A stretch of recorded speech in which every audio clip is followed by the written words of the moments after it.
Hello, Oasis. Hey, welcome. Hi. Happy Tuesday. We are here with a very special guest. This is Alex Bisson, and she is here to kind of help us walk through our podcast episode today, and I am incredibly excited about it. But one of the reasons that Alex is here is because you guys hear Brennan and I and Ben enough. And there are so many people in our community that have incredible stories that can help us learn practical wisdom of what it's like to just follow Jesus in the day in and day out. And that's why Alex is here. Thank you for having me. Yeah. I can't wait. I'm so excited to be here. There's nothing wrong with having the three of you regulars, but I hope to bring a little bit of insight to the discussion today. For sure. Yeah, it brings such a good just change of dynamic. And that's kind of the beauty of the church, right? Mm-hmm. Is that Alex, as a member of here of Grace Point, you get to bring a unique perspective that none of the three of us typically have sitting at the table. And it's going to be great. So it will. Yeah, one thing about Alex is that she's a really good runner. Have you qualified for the Boston Marathon? I did. So last summer I qualified and I got in. Well, I didn't get in. I applied to run, and they had too many runners, so they had to make a cutoff. And so I went through the joys of running a qualifying race, and then I got cut because there was too many people and they had to cut down the field size. Oh. And so it was like the elation of making it and then the disappointment of getting cut from it. So I trained really hard over the winter and I got a far better time. So this time around, I have like zero worries about getting in, which is exciting. Awesome. So, and then even this year, there's like 36,000 people that applied to run this race. So there's myself and a few others in the community that qualified. And so we're just kind of waiting on word to see if everybody made it in. Wow. Yeah. And when is it? It's the day after Easter, 2025, April 21st. Yep. Awesome. We're Very excited. cool. Thank you. I'm so excited. Well, our mixer question today. So Brennan kind of started running a little bit. Yeah. Do you have the Jack 15 this weekend? So last summer I did a you're sprint. running that? Yeah. Oh, me too. Okay. Oh, awesome. Well, good luck. You'll be far ahead of me. But last summer I did a sprint try. Nice. So it was my first time. I like to just throw different challenges at myself. I think it's really good for us to be challenged as people. I think it's too easy to just say no to hard things. Yeah. And so I'm always constantly asking, like, what's something hard I can be doing in this season? And so, last year I trained for this sprint try. And it was fun, but I was ready for something different. And I've never ran over, 5 miles. I'm the type of guy where if you want me to run, you better have a ball involved. I need to chase something. I need to have some sort of competition. Oh, I love it. So then this year I was like, I'll do the Jack 15, which is 15 miles. You pretty much start in White. Yeah, White to the Campanile, basically. And then you run into Brookings. And so, I've been training for that, and it's going. It's going. Are you ready for Saturday? Yeah. Well, we will see. Time will tell. Yeah. Oh, good luck. That's going to be fun to watch. Well, what do you guys do when you're in the middle of the run and it's getting hard? Do you listen to a specific song? Do you have a phrase or something you think about? So if I'm racing, I usually have a set playlist, and I design it to have certain songs hit where I know I'm going to get tired. So a marathon, it's I don't know, around 18, 20, where it really just gets to become a mental game. And so I throw... Out of all the songs, I throw religious songs in there because it just brings this different level of confidence for me. And so it's just some religious songs that always hit for me personally. Yeah. And then a half marathon, it's usually mile 9 or 10. So mine is by design. If it's a training run, quite frankly, I'm probably going to stop and walk for a little while to take a break. And if that's going to be my hype, then that's going to be my hype during the middle of a run to keep me going. That's awesome. So. Do you have a song that one of those religious songs, worship songs that you're just top of mind? You're this is my go-to lately. Yeah. What's that one where it's and your children and the blessing. The blessing. Yes. Sorry, could not remember the name of it, but the blessing is I can barely sing it on stage without crying, and I don't know what it does to me, but it just it's such a powerful song. So I really like to play that one. Mm-hmm. Sometimes I keep hitting repeat. I need some extra motivation. So for me, it's music that gets me going and keeps me going. That's awesome. Yeah. I know you run. What's yours? Yeah. So I have a couple of different running playlists. I have one that's called I Woopriate. My college was called Indiana Wesleyan, and everything had to be I Woopriate if you made a playlist. Oh, got it. And then I have this pun. Got it. Yeah, Christian school. Then I have this other one that is not I Woopriate. It's still mildly appropriate, but it kind of gets in there. And there's a lot of Stevie Wonder, but there's also kind of some hidden gems of Yeah. That feels like the most Emily thing I've ever heard. Oh, that is fantastic. And I'm completely different. I can't listen to music when I run. Oh, really? Because I'm so like, I don't like running so much, and I'm such a like, I just have to do audiobooks. Oh, I need yes. something that keeps me mentally stimulated throughout the run. So you don't think about what you're doing. So I don't think about what I'm doing. So Got it. I have to get like a pretty engaging either podcast or audiobook, and I'll great. lock into that, and I'll do that for the portion of the run. I just don't want to hear myself breathing and huffing and puffing while I'm running. So Yeah. no matter what, I should try audiobooks. Though. Yeah, I love that. it. The Yeah. public library has an app so that you can just download them for free, so then you're not spending a bunch of money on Fantastic. Amazon. And yeah, it's totally a game changer. Yep. Well, my next long run, I'm going to download an audiobook and You see go. how it goes. Yeah, and if it's a boring one, beware though, because Yeah, if right. you get into some slow chapters and you're mile like 6, 7, 8, and all of a sudden it's like the author's just drowning on, and it is not helpful Maybe anymore. bring it back up just in case. Pick like a favorite and then go for it. Well, we are here, and we're talking about the topic of beauty today. And I got to meet with Alex personally a couple weeks ago to kind of map out what this podcast would look like. And one of the reasons why I wanted to do this topic is because I believe both men and women, we experience and wrestle a lot with what it means to be beautiful. And maybe if you're a guy, what it means to be handsome. But I think we encounter a lot of messages through social media, through our peers, through any type of like marketing, even just with fashion, like of that beauty looks one specific way. And I think Alex has this incredible story of just she journeyed through and discovering what beauty really means and how she not only lives that out, but then helps to parent her 2 kids in that way. And I think it's just incredibly wonderful. And so maybe we could just back up to kind of where your story begins a little bit with athletics and what that was like, kind of the culture of that. And yeah. Yeah. So athletics has always been my safe space. I started swimming competitively when I was 6 years old. Wow. My mom was our coach, and I swam all through school, through high school, and then I swam here at SDSU for 4 years for the Jackrabbits. And I did other sports as well. I did basketball, I did cross country and track. I was the volleyball statistician, you guys. I'm 6'2" and I never played, but I was the volleyball statistician. Did you ever do basketball? So yeah, basketball. Okay, yeah, you said sorry, that, yeah, I don't know if I mentioned that, but. So that was hilarious. That's funny. So I guess from a young age, the focus of my life has always been about health and fitness. Sometimes to a fault, and we might get into that in a little while, but I think at a young age, I was able to focus really on what it means to be strong. And I think strength is beautiful, in my opinion. So athletics was always this place where I could just kind of be myself. Yeah. And especially in swimming, like you're in a swim cap and goggles, like you're not going to get dolled up to go swim. Yeah. So I think that was something that was really beautiful that I feel lucky now as an adult to look back and say, I'm so glad I had that experience when I was really young.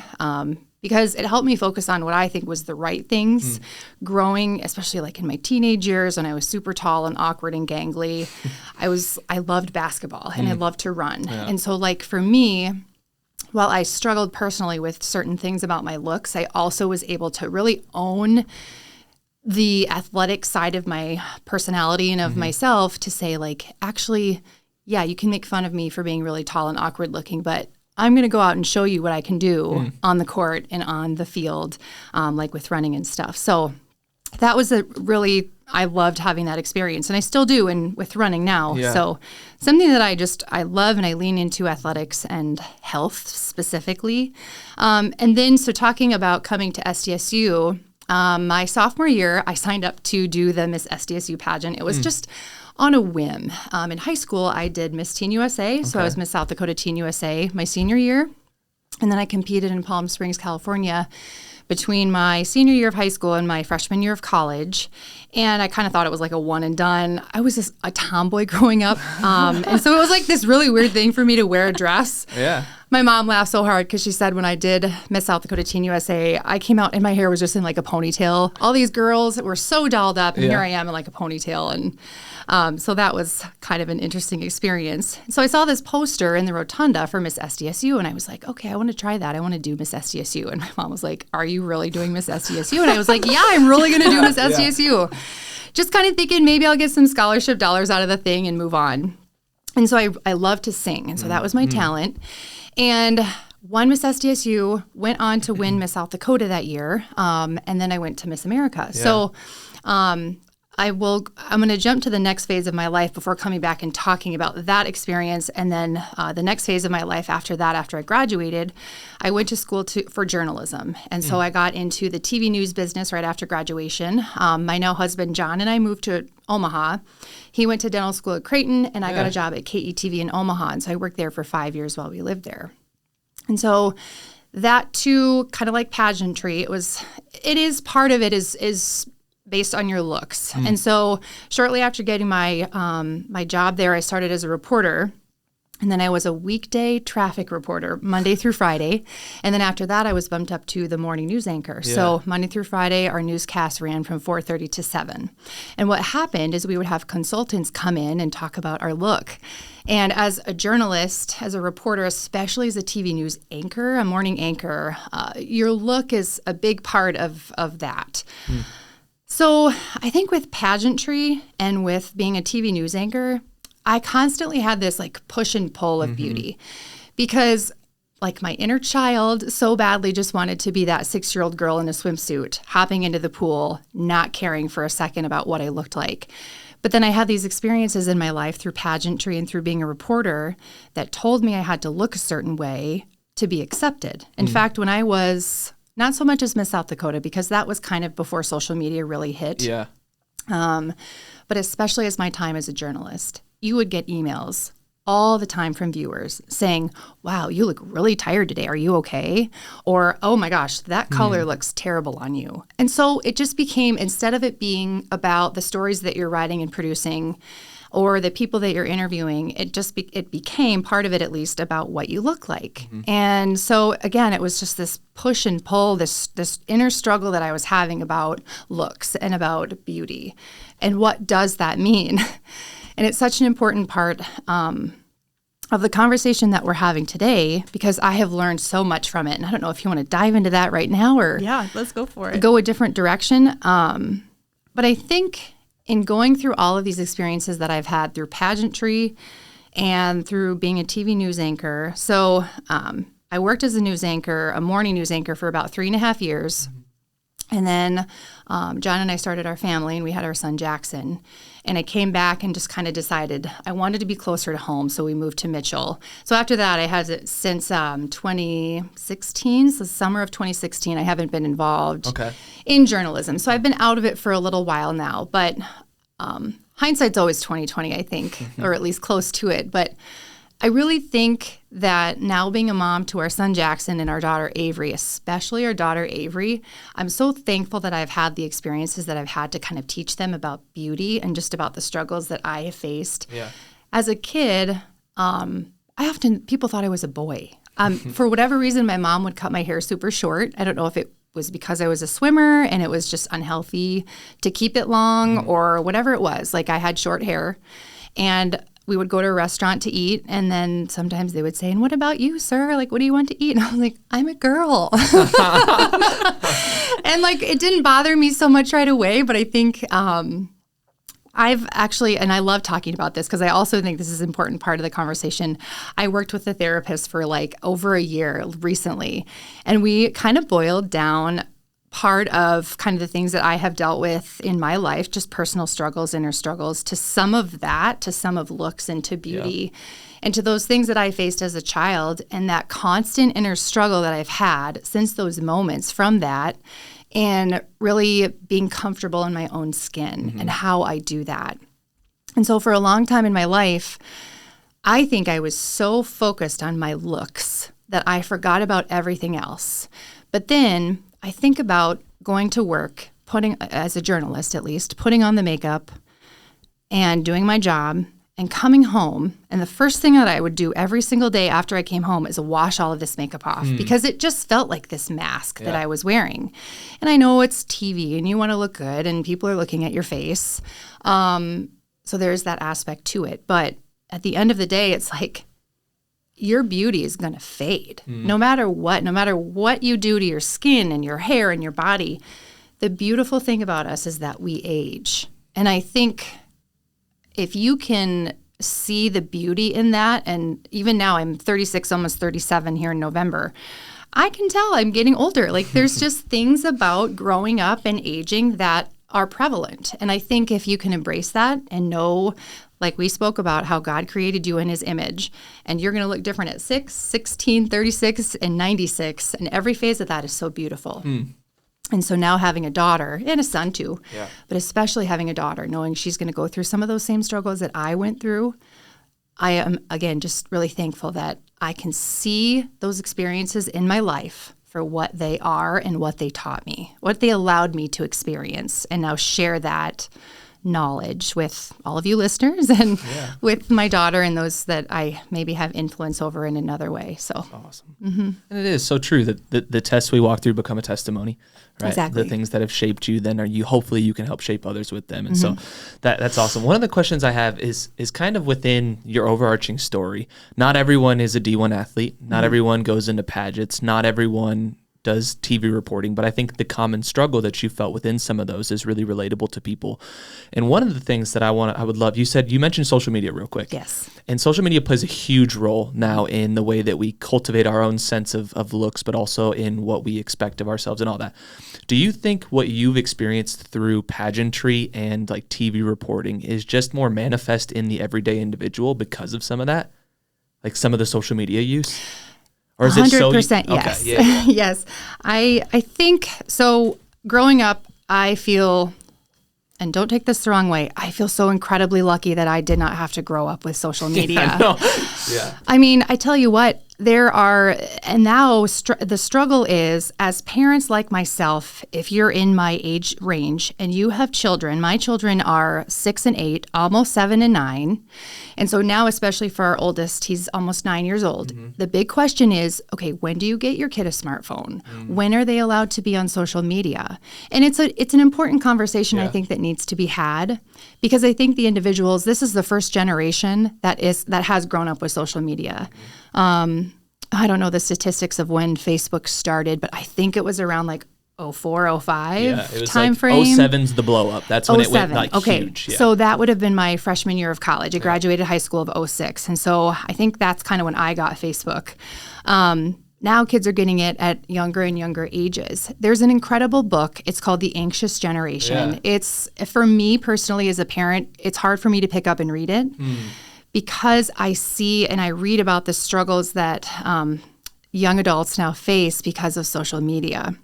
And I think it is an incredibly important part of this conversation that we're having about beauty, because when I grew up, I would see a magazine here and there, maybe that had pictures of women that I looked at and thought, okay, am I supposed to look like this? Is this what's expected of me? Maybe on some TV shows, but now it's every day, it's everywhere, it's constant. I mean, you open your phone and you've got Instagram, you've got Snapchat, you've got Facebook, you've got TikTok. They're always throwing stuff at us, especially influencers, for consumption or for beauty, or buy this or look like this or do this to your body. And I feel so sorry for the people that have to grow up with this if they don't consume that knowledge or that stuff coming at them with the right mindset. So I think one of the figures in that book, it says that social media usage affects women, young women, more so than teens. My sister, in fact, is a general family practice doctor here in South Dakota, and she says the individuals that come in that are so young with depression and anxiety are through the roof. And so what are we doing as parents, as leaders? How are we, number one, what content are we putting out that we're sharing with other people in terms of what's important? And number two, if you are a caretaker, how are you policing that? I mean, how are you allowing your children, grandchildren, whoever that might be in your circle to impact that child or that individual? You know, I think, like beauty, it's all a balance. So I'm not saying that having Facebook or Instagram or social media is a bad thing. No. I think it's all about the balance of the consumption of that. Set a timer on your phone. Or if you do dive into that world, step out of it and look at it with the proper perspective. For sure. Yeah, that's good. Yeah. I think you hit on a lot of things of how beauty was often like so like physical, like it was all about like physical attributes. What are some maybe like the ways that we can find the internal beauty in ourselves and how God created us? Well, I think it's just diving into His Word, and I think that that needs to be your constant. That needs to be your first. Mm-hmm. There's research done about what you look at within the first 30 minutes, or what you set your brain towards and your mind towards within the first 30 minutes of your day is what you spend your time thinking about for most of the day. So if you get up in the morning and you pull up Instagram or TikTok or any of your social media apps and look through that, again, it's what you're consuming on those apps too, right? So if you're consuming Bible verses, or you've got some kind of a daily, Bible study that you do on those apps, great. That's awesome. And that's what you should be using those things for, at least to start your day. Yeah. I get on my phone, I have from the Bible app, every day at 6:30 a.m., it sends me like the daily verse, and then I can dive into that and look at that. And I try really hard most days to click on that first. So I'm setting my day up with the right frame of mind and starting my day in the Word of God, reminding myself what's important. Because I think if I start with my Bible verse and I start with my Bible and I start with that lesson, that's always going to be my constant reminder throughout the day, instead of like, oh, this person is doing that. Wow, look at their life. That's really great. Or look at this person just did this. And then I think sometimes social media can make us feel less than, no matter who it is or what you're looking at. I think even if we don't intend it to be, I think it's just this comparison thing that our brains just naturally kind of go to. And so, again, back to my therapy journey last year, I was so open about starting therapy and kind of the struggles that I went through. And I tell you guys, I have never had more messages from people or more comments on posts than when I shared that journey about my struggles. I mean, I was in a dark place last March, April of 2024. And thank goodness I say Jill and Jesus saved my life, because Jill was my therapist. And then I really dove into the Word. And so if you can use social media, I think, to share the right kind of stories and the right kind of messages, inspiration, share Bible verses, I think it can be a really beautiful thing, especially if everyone's going to be looking at it anyways. Why not use that medium for good? Yeah. Very good. Yeah. And I love that. Go ahead. You go. One of the things you mentioned when we talked, I think one of the reasons why social media can be so dangerous is that it often promotes beauty standards over health standards. And that was a phrase you used. Could you explain that a little bit more to our audience? So again, being an athlete for basically my entire life, I do focus a lot on health. I mean, I am constantly exercising, not to a point of being unhealthy, but just because I love it. And it's something that I've always done, and it makes me feel strong, and it makes me feel more alert. It just makes me feel better throughout the day. But if you look at the messages that are presented to us in terms of beauty versus health, I think so oftentimes we're given messages on beauty that at the end of the day make me really question if it's the right thing to be doing for our bodies. You even think about the things that you put on your skin, the things that you consume in your body, some of the ingredients in food and skincare. Weight could be another thing. You know, it's getting better with some advertising. It really is getting more inclusive, but I think it's just good to have a healthy frame of mind around that too. When you're looking at, on a website to buy clothes, nowadays it is more inclusive in that regard. But I think at the end of the day, if you are considering something that is that beauty versus health discussion, I always lean to health. Okay, is this healthy for me? Not only physically, but mentally. Very good, yeah. That's important too, right? I'm just going to go to running because that's just something that I love. I did get to a point, I shared this with you during our talk earlier, but I did get to a point when I was training for my marathon in April where I was I was pretty thin. And there was a while where I really liked it. Like I liked how I look. I liked how skinny I felt. But I knew at the end of the day, I was tired at the end of my workouts because I was not fueling my body properly. And I had pretty quickly realized that I'm either going to be thin or I'm going to be healthy. And that was just with running with my experience. So that was something an experience that I had personally that I was, it woke me up. Let's just say that. And so now I think I'm back to a healthier weight. I'm fueling properly, But I can see how easily somebody could fall into that trap. Absolutely. For sure. Yep. I want to ask you a question off of that question, because I think there's a reason that like hit you, right? So what's your experience with the distinguishing between those, and what light bulb did that cue for you when you had that conversation? Yeah, well, I mean, like, I'd say I grew up with social media, like from middle school. Like, I remember all of my friends, like, we were finally on Instagram, finally felt cool.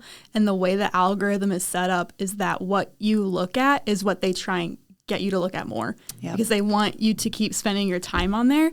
And so if you and your friends are consistently posting certain things, if you're consistently looking at certain things, that's going to be your entire feed.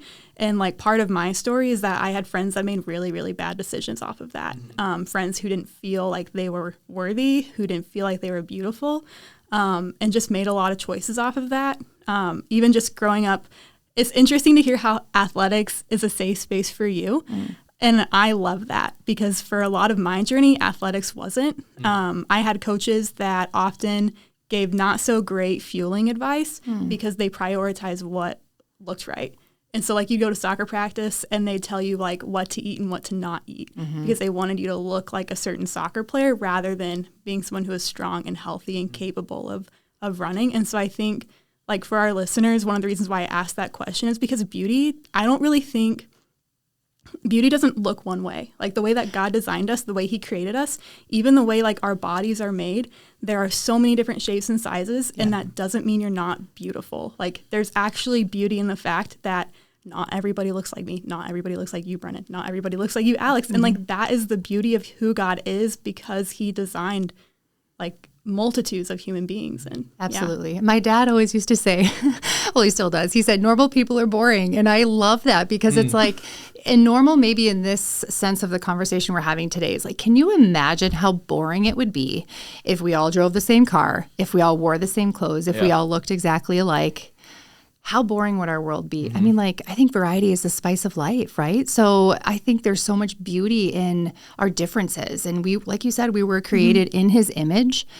And we just have to lean into that. And we have to know that God created us to be a certain way because he himself designed each and every one of us. And there is such power in holding that knowledge close to your heart and reminding yourself of that when you have a tough day.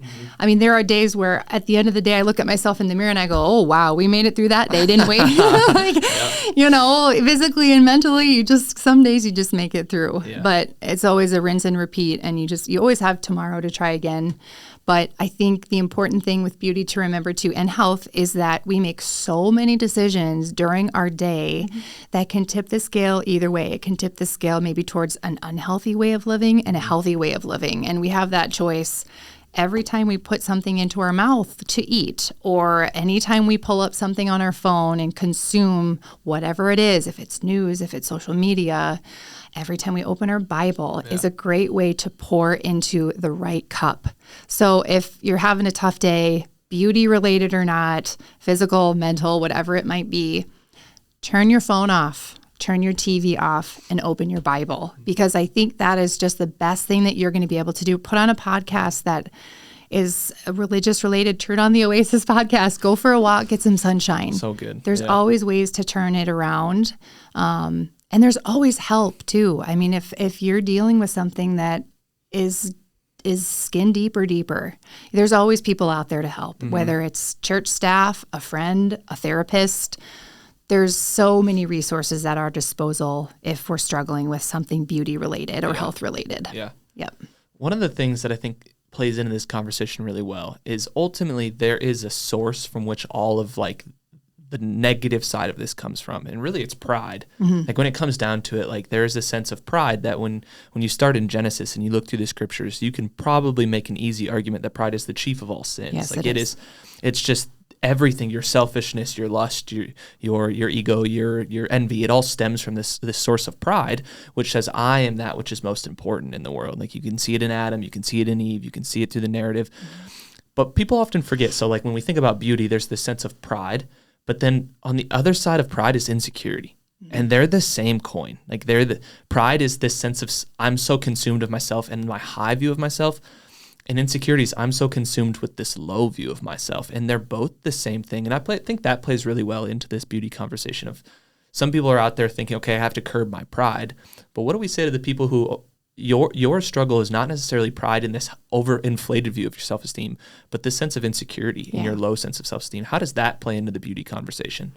I think if you struggle with the insecurity part of it, the pride versus insecurity, I do think it's an important part of the conversation. I think with the insecurity, if you're struggling with something beauty related, I think honestly, I think you just have to lean into that verse that we were created in his image.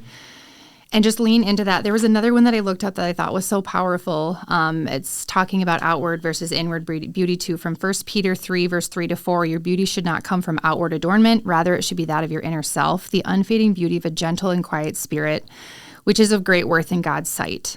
That's again, 1 Peter 3, verses 3-4. So it's such a beautiful reminder that even in our insecurities, God loves us. No matter what we're struggling with, God loves us, and he's always going to be there for us. In our pride, God loves us too. But, I don't know. I think insecurity is really tough. I've dealt with it my entire life, even today. I mean, there's things that I deal with insecurities. And if I'm having a really tough day, personally, I just turn on worship music. That's kind of my way to fill my cup and feel better. But if it goes deeper than that, I mean, I would just really pour into God, pour into the Bible, pour into your daily Bible study, find a group, find a growth group that you can work with and grow with. Yeah. And there are so many people that are so beautiful out there that can help you if you struggle with that, if you struggle with those insecurities, or even on the other side of the coin, like you said, the pride as well.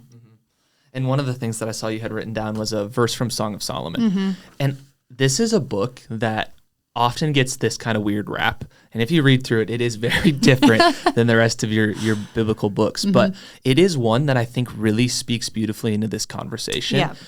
And the verse from Song of Solomon that I've held close to my heart is Song of Solomon 7:10. It says, I am my beloved's and his desire is for me. And I think the beauty conversation even plays into this. It's this sense of desire that we want to be wanted. Yes. And when it comes to just, do I think I'm beautiful? It should start in probably, or handsome, whatever. It should probably start into what does God think of me? But even this sense of desire is we don't need to be desired by everyone else, which is what beauty can sometimes lean itself to.